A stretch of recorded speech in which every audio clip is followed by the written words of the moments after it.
Bonjour à tous, dans cette vidéo, je vous propose de faire ensemble un petit exercice qui vient illustrer l'une des formules qui permet de calculer le produit scalaire entre deux vecteurs. Rappelons déjà ce qu'est le produit scalaire. Le produit scalaire est une opération que l'on peut faire entre deux vecteurs.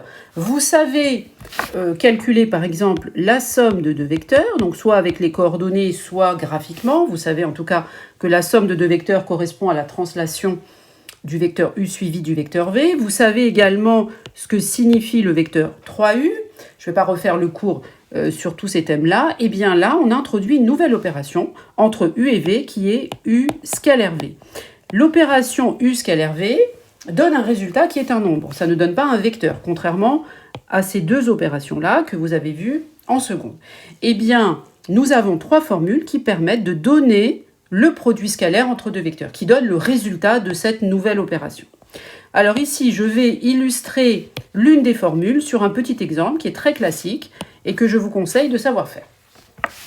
Alors déjà, premièrement, j'observe la figure et je note toutes les informations utiles pour résoudre l'exercice. Par exemple, on me dit que le triangle est équilatéral de côté 8 et donc je garde dans un petit coin de ma tête que chacun des côtés va mesurer 8.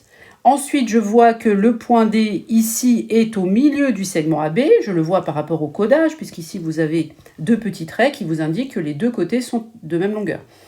Ensuite, je vois que CD, la longueur CD qui correspond à la médiane, puisqu'elle relie C avec le milieu de AB. Mais comme le triangle est équilatéral, je sais aussi que cette médiane correspond à la hauteur. Et donc ici, je sais que CD est perpendiculaire à AB et que la longueur CD vaut 4 racines de 3. Ça, c'est une donnée de l'énoncé.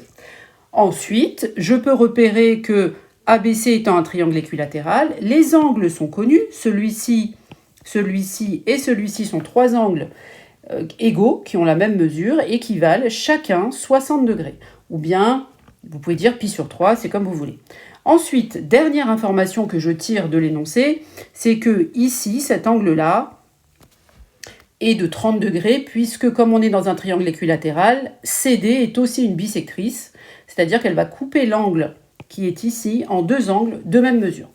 Donc maintenant que j'ai analysé la figure, donc ça c'est pas forcément demandé, on est d'accord, c'est juste lorsque je vois cette figure, voilà tout ce qui se passe dans ma tête à ce moment-là. Je garde tout ça dans un coin de ma tête et puis je vais voir de quoi je vais avoir besoin pour résoudre cet exercice.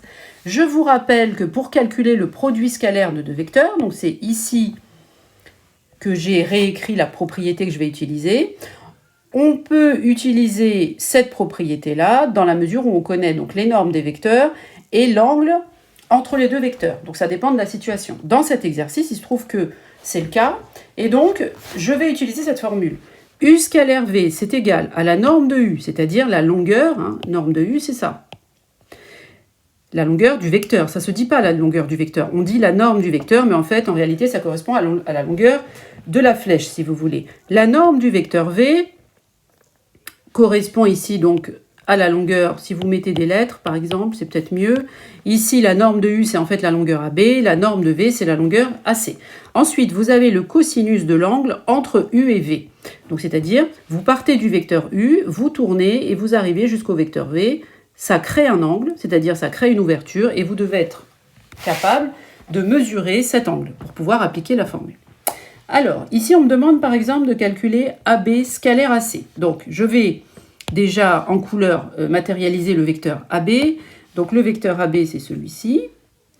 Scalaire, le vecteur AC, c'est-à-dire celui-là.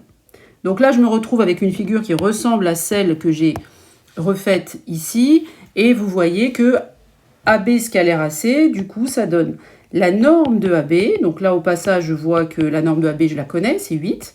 Fois la norme de AC qui vaut aussi 8, puisque c'est une longueur qui est connue au départ, puisque le triangle est équilatéral. Et enfin, j'ai besoin du cosinus entre les vecteurs AB et AC. Je jette un coup d'œil sur ma figure. Le cosinus, c'est le cosinus de 60, qui est une valeur remarquable. Vous êtes censé la connaître. Donc là, ça fait 8 fois 8 fois cosinus 60, ou bien vous pouvez mettre cosinus pi sur 3 si vous préférez.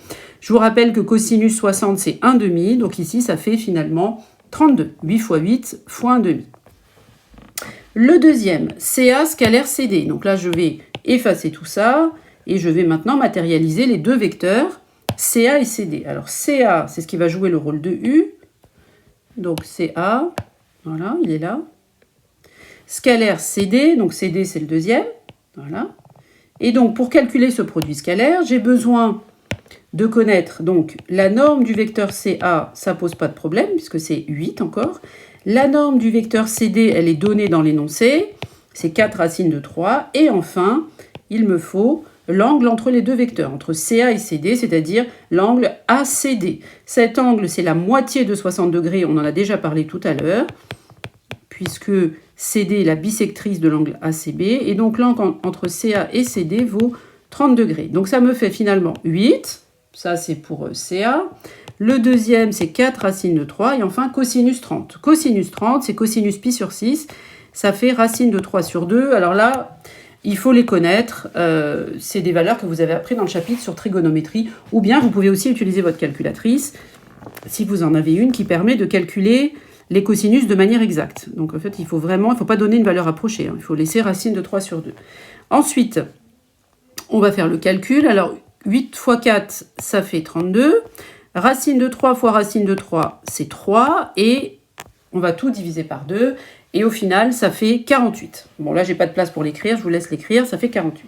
Le dernier, dA scalaire dB. Ça fait la norme de dA fois la norme de dB fois... Donc là, on va mettre les couleurs. Alors, je vais effacer ces deux-là. J'ai besoin de dA. Donc, dA. Voilà. Ensuite, scalaire dB. Voilà, c'est ces deux-là. Alors là, observons que les vecteurs sont collinaires, donc ça va être un peu plus facile, fois le cosinus entre dA et dB. Donc déjà, j'applique ma formule. Ensuite, dA, eh bien, c'est la moitié de 8, hein, puisque D est au milieu de AB, donc dA, c'est 4. dB, c'est aussi 4. Et le cosinus entre dA et dB, il y a un angle de 180 degrés, ou pi, comme vous voulez, et le cosinus, je vais mettre pi exprès comme ça pour mélanger un peu entre les radians et les degrés.